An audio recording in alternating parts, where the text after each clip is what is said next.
శరణం అంటే సంపూర్ణ శరణాగతి. నేను అన్ని వదిలేసి నీ పాదాలనే నమ్ముకున్నాను స్వామి అని అర్థం.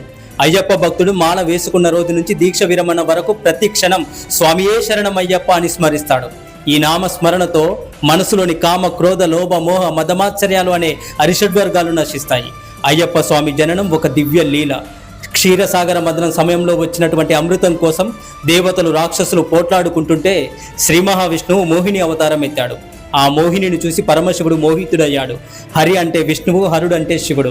హరిహరుల తేజస్సు కలిసి జన్మించిన వాడే హరిహరసుతన్ మన అయ్యప్ప స్వామి. అందుకే అయ్యప్ప స్వామిని పూజిస్తే శివకేశవుల ఇద్దరి అనుగ్రహం ఖచ్చితంగా లభిస్తుంది. శబరిమలలో ఉన్న 18 పవిత్రమైన మెట్లు ఎక్కడానికి భక్తుడు 41 రోజుల దీక్ష చేసి ఇరుముడిని తలపై పెట్టుకొని వెళ్తాడు. ఆ 18 మెట్లకు ఎంతో గొప్ప ఆధ్యాత్మిక అర్థం ఉంది. మొదటి 5 మెట్లు పంచేంద్రియాలకు గుర్తు. అంటే కన్ను, ముక్కు, చెవి, నాలుక, చర్మం వీటిని జయించాలి అని అర్థం.